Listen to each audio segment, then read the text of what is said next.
Hey everyone, my name's Dina. Can't believe that this is the last class. I can't say I'm very sad. Love you, Dr. Kissel. Nothing personal.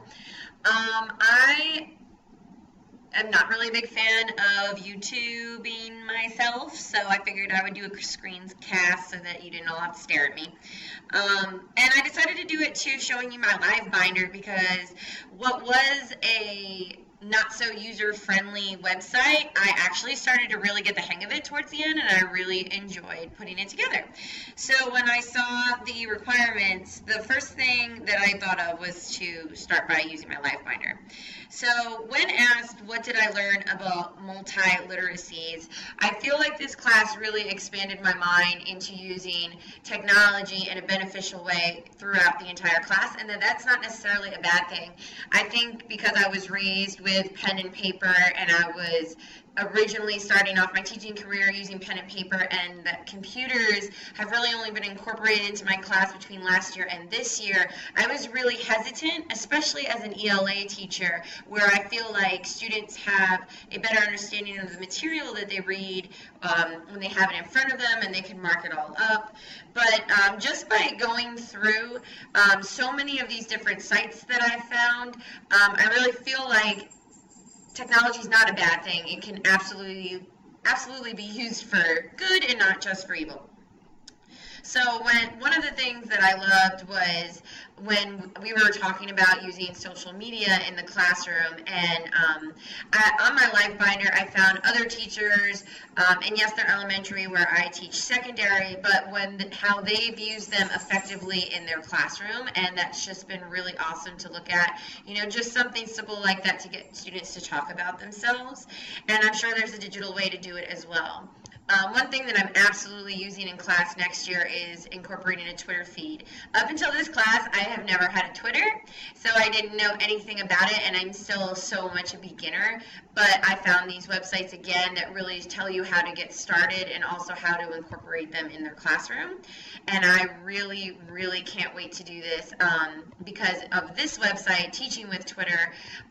Such amazing ideas on how to use it and incorporate it in an ELA classroom. So I'm so super excited to try this and really delve into how students can see how we are still using those ELA skills. They still need to be strong writers, but we can do them online. Lastly, I'll also be incorporating this Instagram into my classroom, which I've tried before, but I'm using it from a different perspective. I'm using it to highlight the things that we do in the classroom and to highlight their work, instead of just posting up memes and reminders and pictures of us together. It's going to be a classroom Instagram page, and I'm hoping that when they see how many followers we have, that might really entice them as well to try and do the work in the classroom, so that way they get on the Instagram feed. So I'm really just having a great time with this class, learning about everything, and I'm really excited for next year. So as a multiliteracy teacher, I think that I would definitely say I'm in the beginner stage, but I cannot wait to explore more. When I was doing this researching our World tab, this was the first time I really got to look into WebQuest. And this summer I'll actually be studying in Israel for 2 weeks at Yad Vashem, and I am trying my best to figure out different ways to incorporate the Holocaust into my curriculum, as well as to connect that to things that are happening right now in the 21st century. So these web quests are really something that I love, and I'm going to try and make my own because that is such an easy way to incorporate technology into the classroom and also give them that researching skill that they need. So I actually think, bringing up this 21st century idea, that to be multiliterate in the 21st century, you have to be able to incorporate every skill. You have to be able to research. You have to be able to write. You have to be able to spell. You have to be able to connect ELA with social studies to science to math. Being multiliterate to me really means being able to incorporate every subject and bring past material into the 21st century. So, that also brings into collaborating in our world some of the things that we've been doing.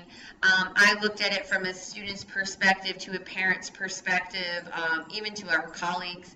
Canvas being an absolutely amazing way to do that. And if you're in CMS, I'm sure you're using Canvas as well. I'm a huge, huge fan. And exploring our world. That was an amazing class that we had on that. So the Google Expeditions. I would even love to try and do some Skyping so that students can see from my school what's happening in other schools, which I think is a huge way of bringing students into reality. Because I think a lot of my students who are Title I students who come from underprivileged families who don't have this technology at home, they get very trapped within their own lives. So that way they can bridge that gap. I think this has really helped me change as a teacher to get away from the pen and paper and kind of step out of my comfort zone and really explore what else is out there. And I really think that this is going to stimulate my students so that it's not always, quote unquote boring. Oh, we're reading this book. Oh, we're answering these text dependent questions. This will really help them see all the different angles and how these stories, however old they are, connect to the things that are still happening in our world. So I really enjoyed this class, and I really can't wait until next year when I get to try all this stuff out. So thanks so much. It's been great working with you all, and I'm sure I'll see you in Summer 1 session. Bye.